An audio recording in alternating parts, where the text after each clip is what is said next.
Well, I tell you what, folks, my money's on the Flying Farmer 64C Matt Honeywell. If he can make his way through 3, 4, 5 places, that'll put him in with a very good chance of being at the pointy end of the field for the big feature race coming on. But he's a fan favourite here, Matt Honeywell, 64C. Let's see how he can do at the rear of the field. Yeah, I'd say Matthew Levisic starting from the front row is going to have absolutely something to say about that. Current 3 NZ, how good is it to have a podium finisher at a New Zealand Sprint Car Championship based here in Christchurch? Yeah. What a family of speedway racers. Yeah. The Levisiges and Clives are. And multi-generational, aren't they? And that's what speedway is. Absolutely. And Matthew holding the family name in good stead at the moment, about to go racing very shortly, AJ. Yeah, here we go, folks. Sit down and hold on for heat number 3, Hydrolink War of the Wings sprint car action. Pace will quicken about now. Green flag flies. Matthew Levisic got the start that he absolutely wanted. In second spot, we've got Chris Gerard. Then we go back to Oscar Harcourt in the 7 car, hanging on to third. Breathing down his neck is the 44 of Daniel Anderson. Then we've got the 73 of Sean Ashton. Here comes Honeywell. Oh, we've got Steve Duff Jr. grinding to a halt. The car got a little bit of air. Rode a couple of humps and bumps and ground to a halt. Well, you made the comment about Honeywell. It started way back there in grid number 12, and he was already making his presence felt. Hard on the tail of 95, that's Caleb Bourne.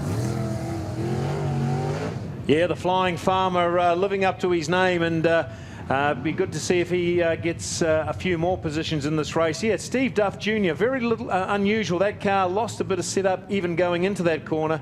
And I think you're right, AJ. He did ride that cush pretty heavily, and something's broken on that car, because the gas man, if it's possible to keep going, he normally does. Let's see if he gets himself a restart. Well, they're not pushing it towards the infield. Good news, yeah.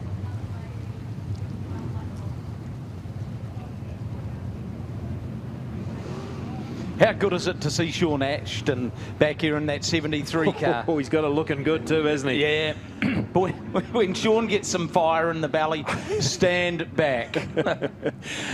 It's you got to be a funny breed to be a sprint car driver, folks. You probably don't want to approach somebody just after a hard race, but certainly they're all decent blokes, generally all self-employed guys, and a lot of sort of determination in these guys here. Matt Honeywell, still watching him. He's made a great start here. Perhaps he can make another couple of places as well.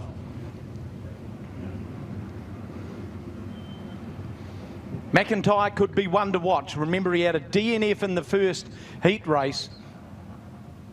Joel Myers has finished both the heat races, albeit one of them a wee way back in the field. Desperation could start creeping into McIntyre. Just needs to remain calm. Things will come his way. Green flag flies again. Well, he's a class act, Matthew Levisic. Oh, Honeywell's on the way through the traffic. Wheels are up.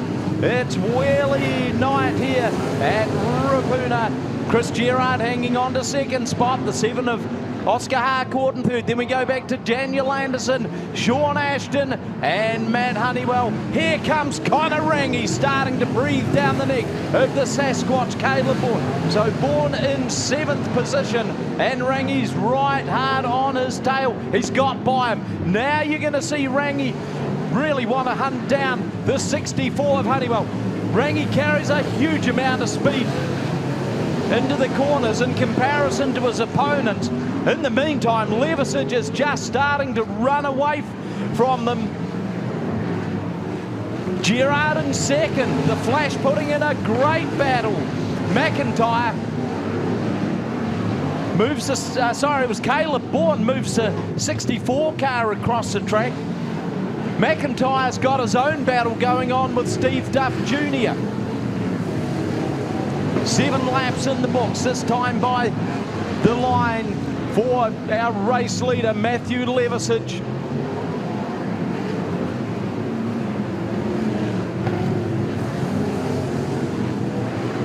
Gerard in second. Boy, this is a whole lot more entertaining than sitting at home watching tally. And Gerard's putting in a great drive. Daniel Anderson in third, Oscar Harcourt in fourth, Ashton in fifth, Rangi in sixth, in seventh it's Bourne, and O'Callaghan in eighth. We've gone yellow. We've got a race car part on the track. Matt Honeywell just went past it. Well, this race is really coming alive now, folks. After that great start Matt Honeywell made, he's succumbed to a couple of passes, and they got past him pretty easily as well. But lots of movement happening. Connor Rangi coming on pretty fast. That 57N car, the Dalton-sponsored car, starting to make its way through the field. The track's changed in this particular race, Craig. And I think the Honeywell setup is gone off. It was all right for the first few laps, but this track has actually changed. It was, as Chris said, it was packed down before the rain. Yep. And we're now down on the surface. You can see the rubber starting to be laid down, and I don't think Matt's setup is suited to it. I think you might be right. And he did lose quite a number of places there. Well, he tends to be quite good on the restarts, does Matt Honeywell. He certainly puts his foot up it, and he's capable of making a couple of placings back. But I think you're exactly right, Warwick. The setup did look as though it changed significantly. And let's see how these drivers get on with Matthew Levisage leading the field out. Yeah, this bunches them up, doesn't it? That may well have been the bottom part of the hood off the Honeywell car. Just looking at the machines as they were coming round, does look as though that's gone west. Not a big problem at all. Green flag flies. Just a handful of laps to go. Heat race action. High drilling War of the Wings sprint cars. Rangi jumps the cushion. That's shuffled him back a little. So it's Matthew Levisage, Chris Gerard and Daniel Anderson. They're the first three. Oscar Harcourt in fourth. Behind him, it's the 73. Oh, Harcourt made a big charge there at Anderson. Nothing stuck. But Rangi's got to do all that hard work again. And the racetrack has certainly narrowed up. And Honeywell is losing some pace in comparison to the rest of them. Shannara Stronach just circulating right now. It's going to be white flag out next time around for Matt Levisage. Chris Gerard still hanging on to second. Daniel Anderson in third. Oscar Harcourt in fourth. Here comes Rangi with another big topside charge. He's just a little bit astray.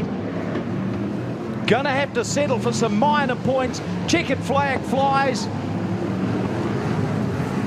Matthew Levisage takes the win. Chris Gerard second, Daniel Anderson third. Then we go back to Oscar Harcourt. Sean Ashton, Rangi, O'Callaghan. McIntyre struck issues with a lap to go, jumped the cush and got spat out the back like a dud check to record a 12th place finish. So, oh boy, the points are topsy-turvy tonight. Is the pressure starting to show? Well, I tell you what, it's what the War of the Wings does. And Matthew Levisage, though, no problems for him, the 3NZ to take out that win. But the drive of the night so far, Chris Gerard, congratulations to you, mate. You're competing in the sprint cars without racing for the last 3 seasons, and you managed to get that 9N niche-sponsored sprint car into second position. Congratulations to you. But it was Matthew Levisage with the fastest time, 13.96, Chris Gerard and Daniel Anderson.